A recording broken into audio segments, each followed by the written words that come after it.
These aren't just stories people shared online. These are the ones they wish they never experienced in the first place. 3 nights ago, I stayed late at the office in Chicago. Everyone had already left. Around 2:03 a.m., I went to the elevator to go home. When the doors opened, there was already a man standing inside, tall, black suit, completely still. I pressed the lobby button, but the elevator started going down, past the lobby. Floor -1, -2, -3. The building doesn't even have those floors. I asked the man, "Is this elevator broken?" He slowly turned his head and said, "No, this one only stops for certain people." Then the elevator suddenly stopped. The doors opened. But there was no floor outside, just darkness. The man stepped out, and before the doors closed, he looked back at me and said, "You're lucky. Your time isn't tonight." The elevator shot back up to the lobby. When I told the security guard what happened, he went silent. Then he said something I'll never forget. "Sir, this building's elevators stop working after midnight, and according to the cameras, I walked into that elevator alone. Last night I was driving for a rideshare app. Around 2:13 a.m., I got a pickup request. The location? A road outside town. No houses, no lights, just forest. I almost cancelled, but the pay was way too good. When I pulled up, a man was already standing there, tall, pale, wearing a long black coat. He opened the door slowly, sat in the back seat, and said only 2 words, 'Just drive.' The whole ride. He didn't move, no phone, no breathing sound, nothing, just staring at me through the rearview mirror. After about 10 minutes, I finally asked, 'Where exactly am I dropping you?' No answer. So I looked back. The seat was empty, but the seatbelt was still fastened. My heart started racing. I pulled over and checked the app. The trip was still active. Passenger name, deceased user. Then my phone buzzed. A message from the app support. Your passenger died in a car accident on this road 3 years ago. I slowly looked up at the rear-view mirror again, and this time he was sitting there, smiling and whispering, "Don't stop the car." 3 years ago, a hotel in Seattle quietly closed one entire floor. No announcement, no explanation. Just floor 9. Last winter, a night security guard named Daniel decided to check it. At 2:17 a.m., the elevator opened to a completely dark hallway. Every room was sealed with wooden boards, except room 914. Its door was slightly open. Daniel pushed it slowly. Inside the room there was nothing. No bed, no furniture, just an old landline phone on the floor. Suddenly, the phone rang. Daniel froze. After a few seconds, he picked it up. A woman whispered on the line, "Thank God." Someone finally answered. Daniel asked, "Who is this?" The woman replied, "I'm calling from room 914. Daniel's heart started racing. He slowly looked around the empty room and said, "That's impossible. I'm already inside 914. There was silence for a moment. Then the woman quietly said, "Then you should leave, because I'm standing right behind you." The security footage from that night was later reviewed.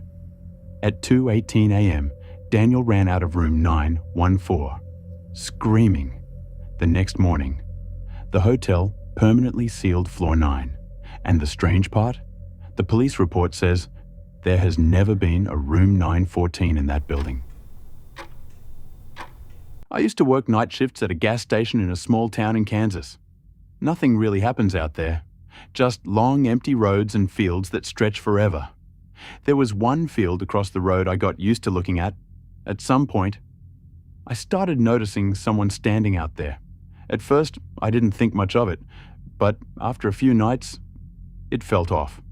He was always in the same spot, just standing, facing the road. And then I realized something I couldn't explain.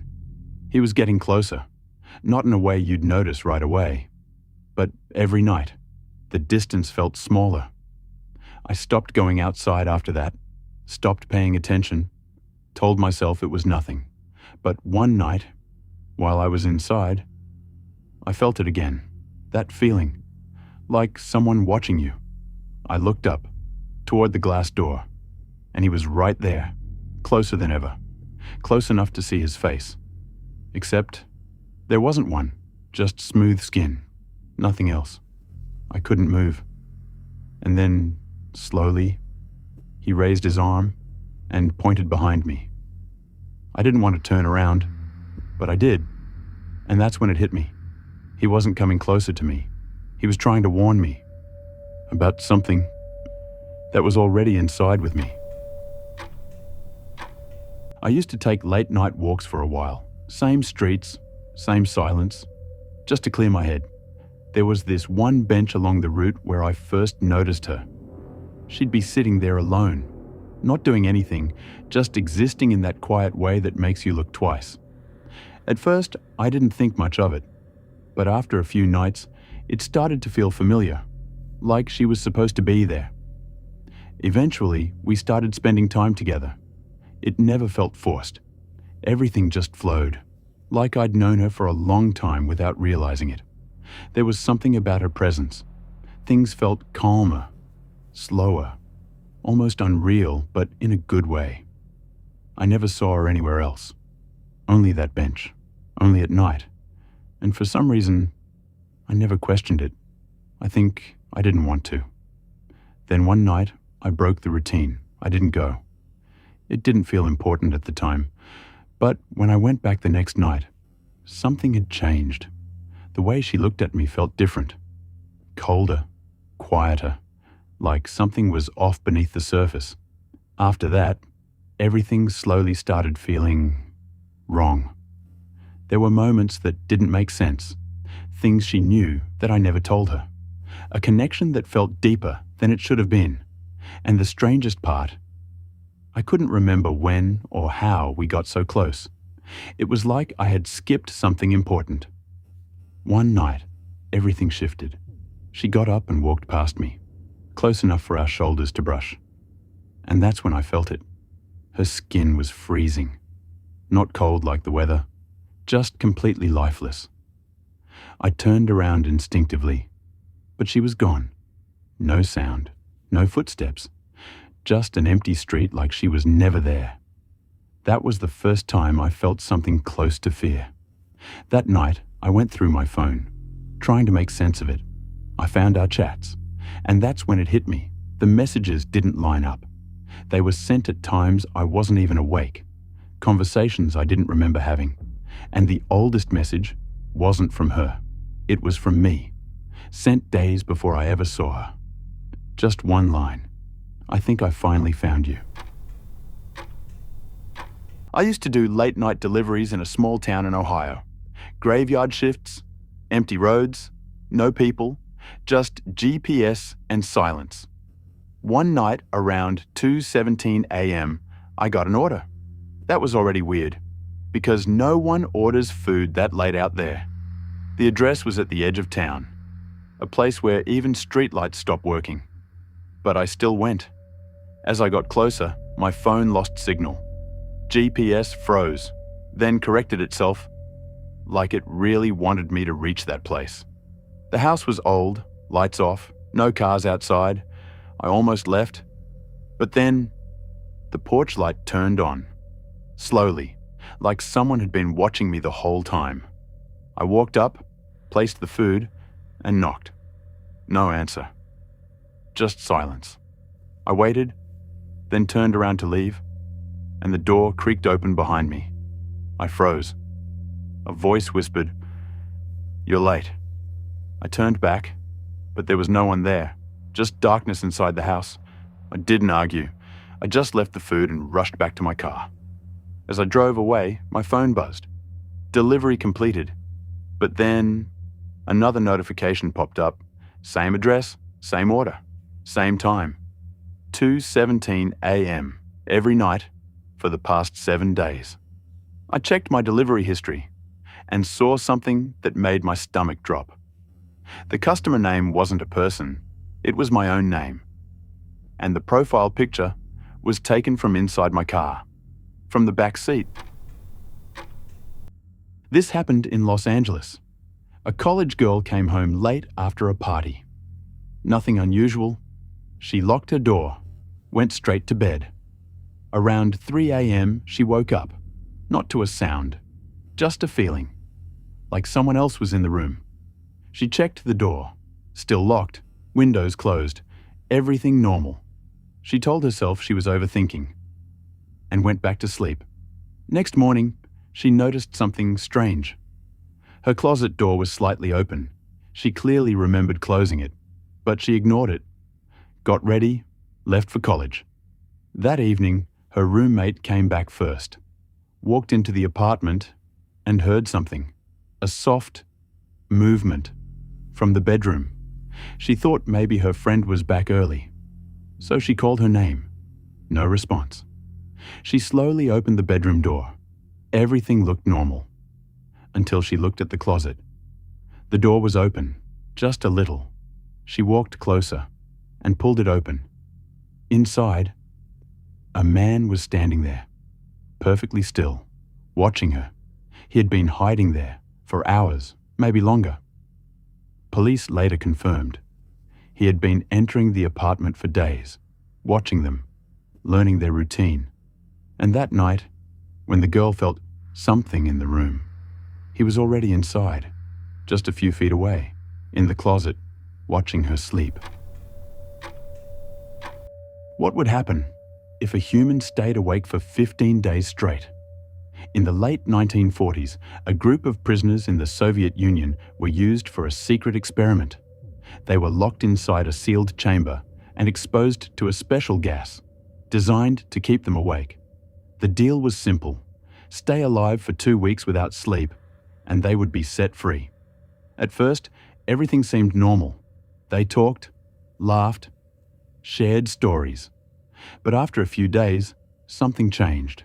Their conversations became whispers, then silence.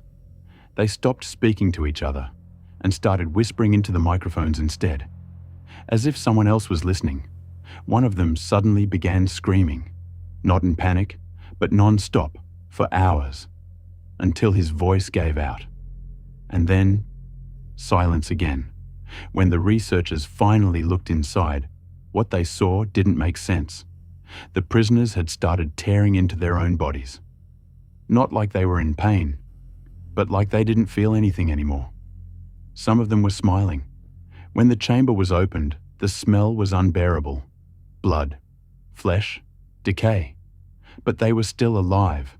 Barely human, but alive.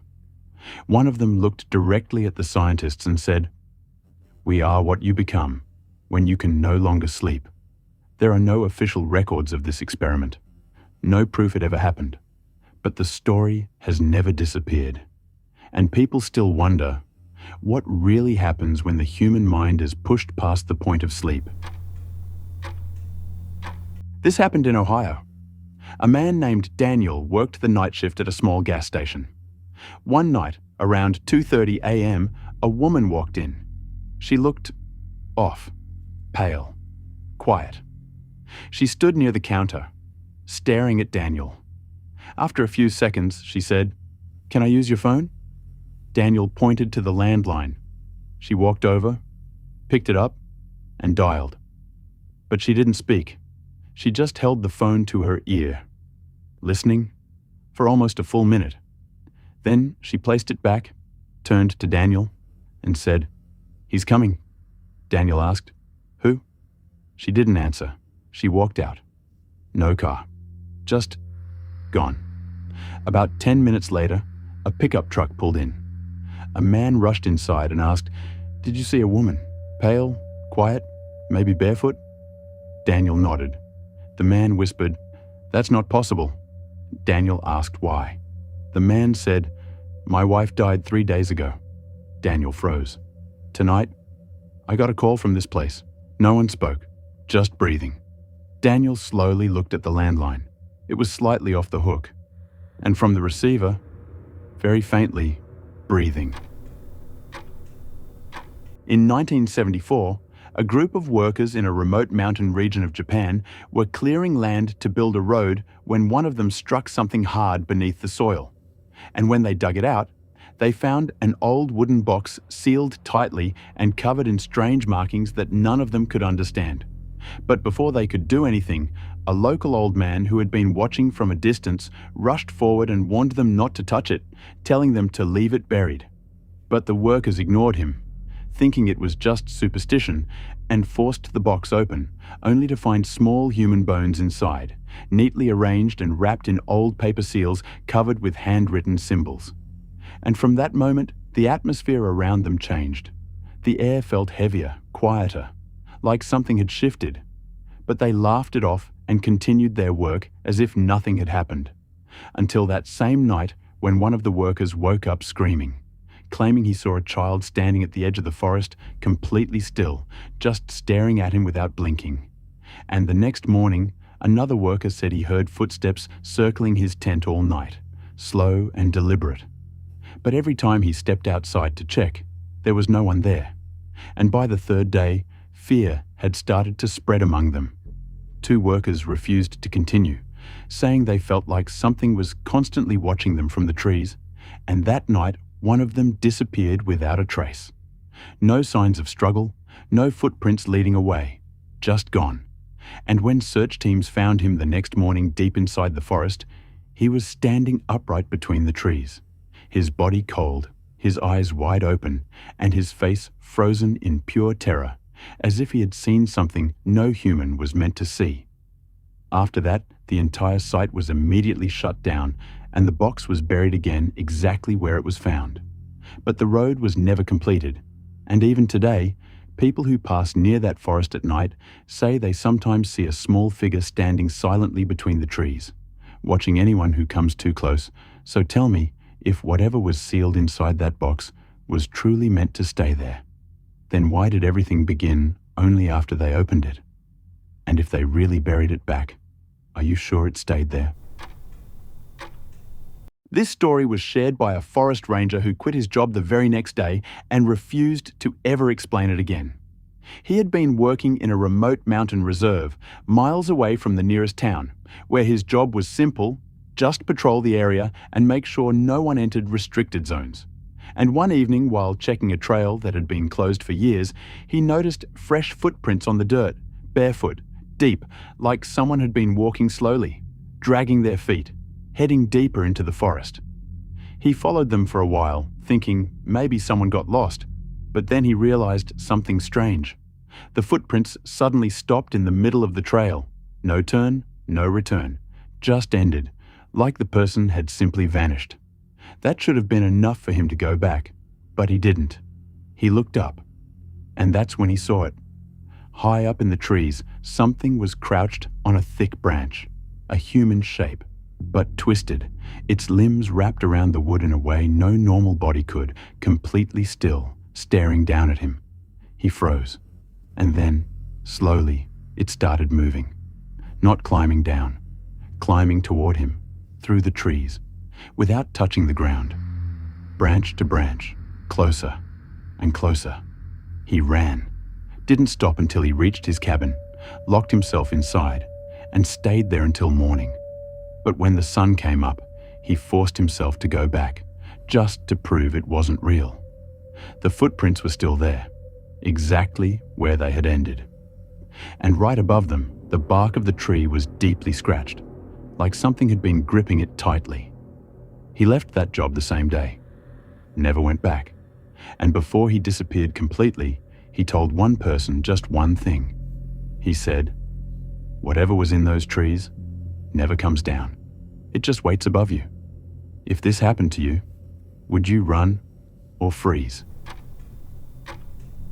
I thought the old wooden bridge outside my town was just another local rumor, until I crossed it alone one evening and heard footsteps matching mine perfectly, even when I stopped. At first I ignored it and kept walking, but then I realized the second set of steps wasn't stopping. When I did it, just kept coming closer. slow and heavy, like it knew I couldn't see it. I turned around, and the bridge was completely empty. Nothing behind me. Nothing under it, just dark water and silence. Then, right beside my ear, I heard someone whisper my name in a voice that sounded exactly like mine. I froze, and for a second, I felt something brush past me, moving toward the other side of the bridge. I didn't follow it, I just ran and never looked back. But the next morning, people in my town were talking about someone being seen standing on that bridge all night, wearing my clothes, staring at anyone who tried to cross. Tell me, if you were me, would you go back to prove it or never step there again? After hearing all of this, which story scared you the most?